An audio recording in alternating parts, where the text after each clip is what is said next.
दोस्तों नमस्कार। हमारी आज की पोस्ट भारत की ताकत और इच्छा शक्ति पर होने वाली है कि कैसे भारत और भारतीय अगर ठान ले तो किसी भी जगह की काया पलट कर सकते हैं और ऐसा हमारे नागरिक कर भी रहे हैं। विभिन्न देशों में रहकर विश्व के कई देश तो ऐसे हैं जिनकी अर्थव्यवस्था तो भारतीयों के दम पर ही चल रही है, क्योंकि सच कभी नहीं छिपता, यह एक न एक दिन बाहर आ ही जाता है। और ऐसा ही हुआ है। अफ्रीकी महाद्वीप में हमारे नागरिकों ने एक देश को डेवलप करने में अपनी ताकत लगा दी, जिसके दम पर यह देश पूरे अफ्रीकी महाद्वीप में सबसे अमीर देशों में शामिल हो गया था। इसके लिए यहाँ तक कहा जाने लगा था कि आने वाले कुछ ही सालों में ये विकसित देशों में शामिल हो जाएगा, ये पूरे अफ्रीकी महाद्वीप को लीड करेगा। लेकिन फिर एक दिन इस देश में एक ऐसा राष्ट्राध्यक्ष चुनाव जीत कर आता है जो भारतीयों को यहाँ से रातों रात निकल जाने का आदेश देता है। वहीं अपनी जान बचाने के लिए भारतीय नागरिक भी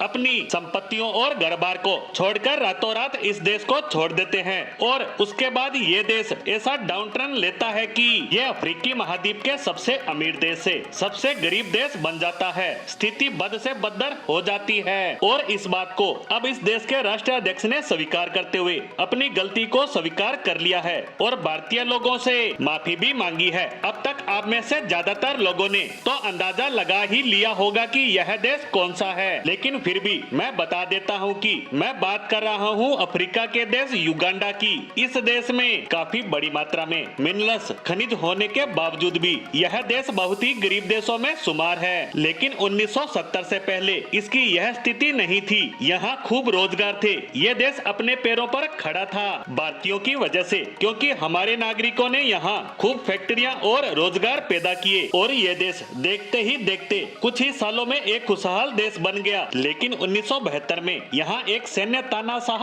ईदी अमीन तख्ता पलट करता है और सबसे पहला काम ये करता है कि सारे भारतीयों को देश से निकल जाने का आदेश देता है और कहता है कि तुम लोगों ने हमारे सारे रिसोर्सेज पर कब्जा कर रखा है और तुम हमें गुलाम बनाना चाहते हो, देश को चलाने का प्रयास करते हो, इसीलिए तत्काल हमारा देश छोड़कर निकल जाओ। जिसके बाद भारतीय नागरिक अपनी दशकों पुरानी और अपनी कई पीढ़ियों की जमा पूंजी, अपने सारे काम धंधों को छोड़कर अपने बच्चों को लेकर युगांडा से निकल जाते हैं। उसके बाद कई दशकों तक इस तानाशाह का राज वहां रहता है। लेकिन आज भी स्थिति ये है कि ईदी अमीन का राज तो चला गया, लेकिन युगांडा की तबाही खत्म होने का नाम नहीं ले रही है। हालांकि ये देश शांति जरूर स्थापित कर पाया है, लेकिन उस गांव से नहीं निकल पाया और अब उसी के चलते युगांडा के राष्ट्राध्यक्ष मुसेवेनी ने ये बात स्वीकार कर ली है कि भारतीयों को देश से निकाल देना सबसे घटिया और गलत बात थी, जिससे हमारे देश को डुबाने का काम किया